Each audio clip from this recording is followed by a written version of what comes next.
Okay. This is the first Lake County Historical Society League of Women Voters interview. What is your name? Karen Lewis.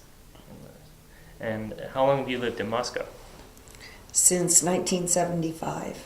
Excellent. A long time. And how long have you been a part of the League of Women Voters? I think it was 92 or so when I joined. So 20 some years, I guess 25 years. Yeah. Did anyone encourage you to join, or was it a particular, what was your motivation for joining, I should say?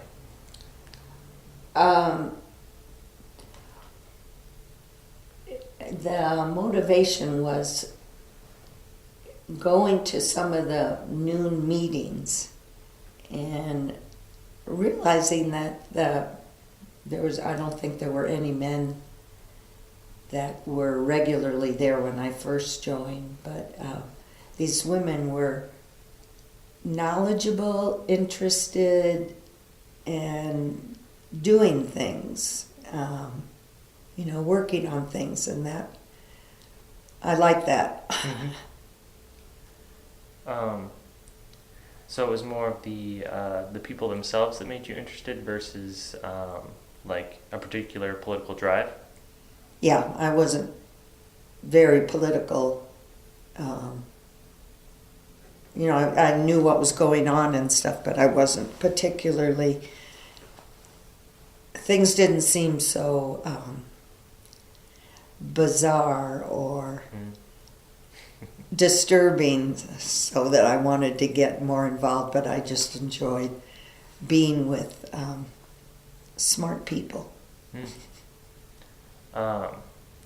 Has kind of your time in the League of Women Voters changed your outlook on politics and maybe activism in particular? It has, in that I'm more of a realization of politics in everyday life. It is a part of everyday life, and if you're going to be living and trying to have a purposeful life, then you need to be interested in politics and dealing with those people who are going to have power over you. Mm-hmm. I couldn't agree more.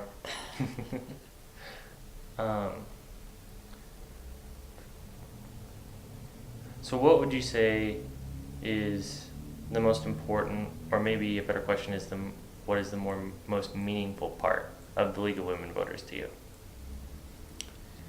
Most meaningful is getting the way we have our noon meetings. We get informed on things that we're in the background thinking about, like the ACEs study. We'll have more discussions on all the parts of that, or all the ways that people could help, and just I think it's just so, when the realization of what we have done over the years, just since I've been involved, is really meaningful to Moscow. It's made a big difference, and makes me very proud to be part of a group that generates that kind of involvement by other people. Do you have a particular favorite project or something? Well, the poverty study was tremendous. It was a big job, and it went on for a long time. And having Chaz here now in the recovery center and the dental as part of that, and Family Promise. I mean, you think of the families that have been helped and the people around here who are now able to get health care, able to have their teeth fixed for the first time. That's pretty significant in making a difference. Mm-hmm. That was actually something that I've come across a lot looking through the archives, are the particular studies and projects that the League has done over the years. I'm not familiar with the poverty study. What went into that? We started that in 1912, and Nancy Cheney, who is a League member, was also mayor at that time. And she came to us to get our involvement, but then got other people involved. And so all together we decided that, this is really important. People don't know about poverty in Latah County, and it's there, and people are suffering. So I know a couple of people who actually quit the League because it was so depressing to have these people come and talk about the traumas that the people they're dealing with are going through. We had people for, I think it was at least a year, if not more, coming and talking to us about all the transportation and, government and health and all the different effects on people living in poverty. And gradually, these people said, well, we could be doing this and we could be doing that. And then we got the Chaz came down from Spokane. And when we realized that they would go out of Washington, that was really exciting. So it just kind of, it ballooned from just talking to action. And that was the same thing with years and years ago, the after-school program for kids. My kids growing up, there was nothing here. There was no pool. Well, there was a pool, but it was broken a lot. There just wasn't things for kids to do. So there's the Adventure Club came from that study way back, and kids now have things to do, and there was impetus to get another pool. I'm trying to think of another study. There's probably, if I had the website in front of me, I could talk about some others, but... Yeah. I don't have any Wi-Fi in here. Yeah.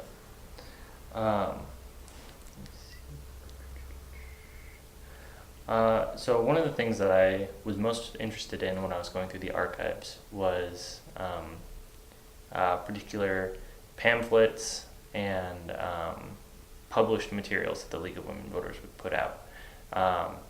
In particular, they put out things with the stances of potential elected officials on different subjects. The voter guide? Yeah. Do you guys still do that? Yes. Excellent. Yeah, when you talk to Sue, she can give you a lot of information. She and her husband Murph are really the ones that got that, have been getting that together the last couple of times. And then we're meeting actually on Monday about the directory of elected officials to see whether we want to continue doing that in a pamphlet form to hand out when people your age, and so many people just get all their information on the internet, so they could go to our website or something, and we wouldn't have to squish it all into one legal size piece of paper. And so we're trying to figure out what can we take out of that, or maybe we could format it differently to make it something that's easier to print, because the libraries, I guess, still have people coming in to ask for things like that. That's cool. Probably older people with no computer use. What have been so you said that a lot of people routinely ask for the voter guide, so what have been your most popular kind of projects and items that you put out? I think the voter guide is the big one. That gives the information on everybody. One person, the last election, not this just past one, but the last one, he didn't get his information into the voter guide. So just this blank page. And he didn't win. Nobody knew anything about him except those few. Actually, the few that come to the forums, got some information, but a lot of people don't go to that. Yeah. When I talked to Dulcie, she said that one of the big things that you guys do is your observer corps and sending people to go to town meetings and things like the forums to hear this kind of stuff. Have you had any experience with that? We haven't done that for a few years, several years, in fact. But it's something Sue and I want to get going again. So that's the next board meeting we're going to be talking about that. Is that we're not getting information about like the school, what the schools are thinking about doing or there. So we want to get that going again, because that was, people were doing that when I first joined, but I was working full time, so I didn't do any of that. You think it was just most members had other responsibilities, so they couldn't drum up people to attend the meetings, or? Well, things have changed so much. Very few people my age, their mothers didn't work, so they were here. And like what I found when the league was a provisional study in the papers up at the UI, when we were a provisional league, all these ladies, and there was a morning group and an evening group, and they went out by twos to talk to people in the community about transportation and government, and there was a whole list of things that they were going out to do, and then they would bring them back to the board, and then the board would sort of talk about it. That's what it sounded like to me. The board would talk about it and then say, okay, well then go and do this, or go and see this person. So that's kind of the observer corps that was started, and then it kind of went away. But when I first joined, a lot of those, I was probably the youngest one way back then, a lot of those women were regularly going to meetings and reporting back. I don't know if they reported back and those papers are somewhere. Have you seen anything like that? I've come across a few. It was mostly women talking about going to, I think the one I saw was a debate between mayoral candidates, or maybe it was like a forum, and they were asking them specific questions and then they would answer them. Like it'd be, what's your stance on pest control? And they would, like, one would say, I don't have a stance, I don't think it's a problem. And another would say, I do think it's a problem. Well, since we always did a forum, I wonder, I don't know anything about going to actually talk to the candidates about that. With we have a questionnaire that they answer for the voter guide. I wonder if they were any way associated, or if this was something that might have been it. Different. Yeah, because it did seem a little formulaic, to where it's entirely possible that it was a questionnaire. Yeah, it's a little hard to tell in some of the older documents. Yeah.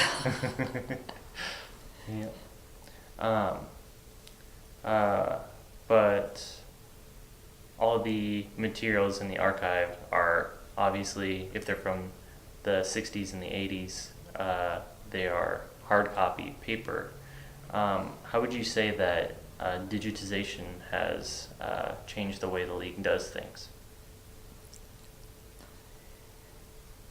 Well, I suppose it's made it easier in some ways. They don't have as many printing costs, sending things by email and PDFs and so on. But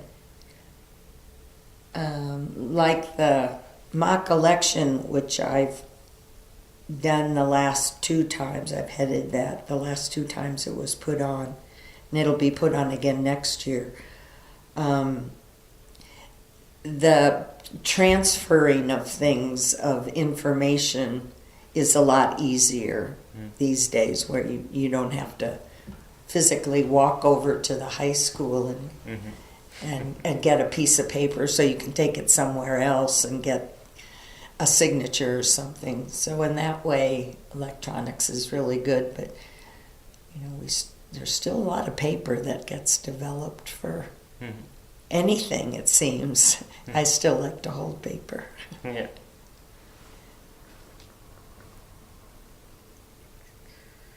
It makes questions like that, the elected officials document, like that's, we probably shouldn't be making so many of these or going to so much trouble, because the information is now on so many websites, and maybe people won't even need to come to the league to find out who was elected. So do you see the role of the league changing in the future? I always see us as sort of an information gathering, so that when we speak on issues, people will be assured that, we've done our homework and we know what we're talking about. It's not fake news. Yeah. Don't get me started. So what would you say would be the biggest change between when you first joined the league to now? Well, I would say it's more active now. So we started doing some night events last year, and they've been very successful, and we're out sizing the room we have. The Fisk room was given to us, that belongs to the league. Oh, wow. Between 9 and 5 at night. It's our room. But because Janet Fisk and her family, when she passed away, they paid to have the room done.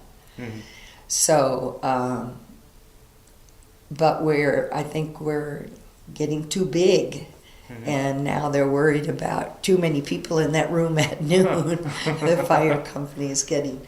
So, if we have to think about being bigger and staying active, we need people that are really interested and involved, because it takes a lot of time and effort to keep all these balls bouncing in the air.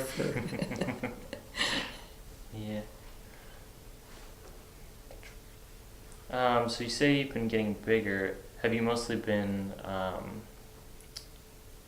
getting members that are more younger members or more older members? Younger. Oh, Yeah, especially since the election. The 2016 election, you'd say, galvanized a lot of people? We went from right around 100, now we have over 130 Wow. members, and it's really exciting. That's great.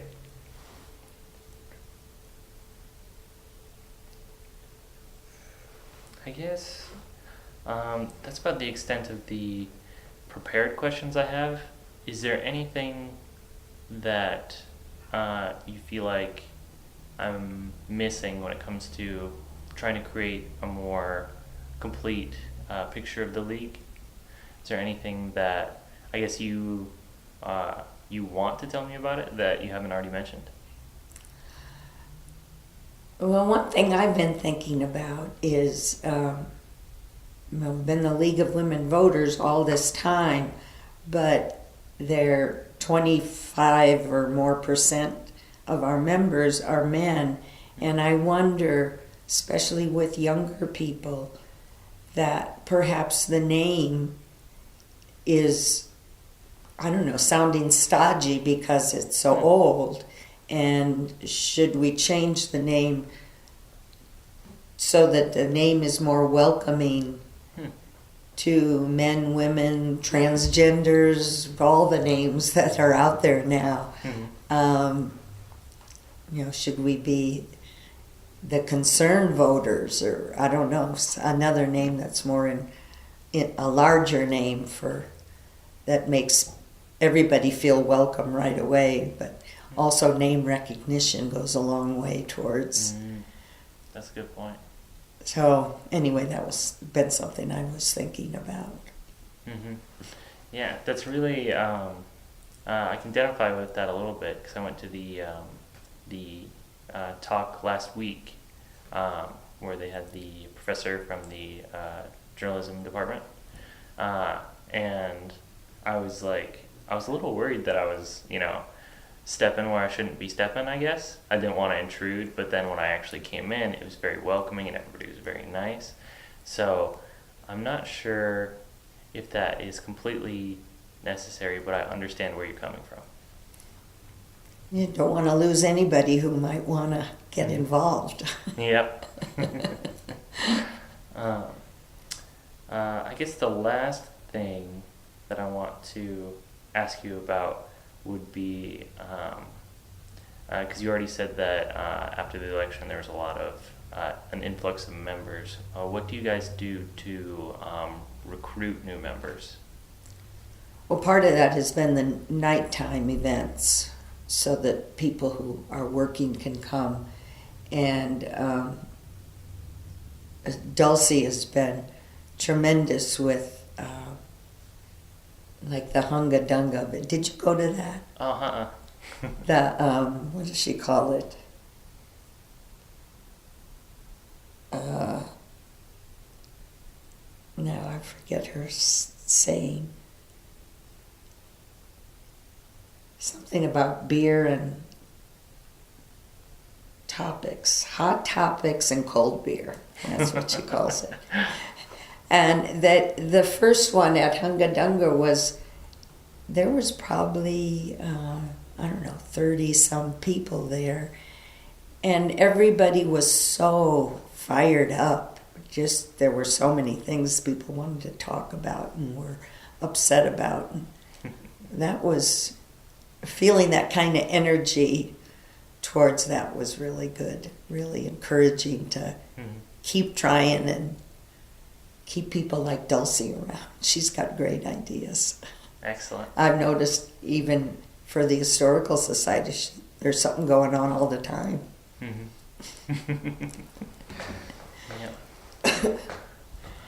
All right. I think that will conclude the interview.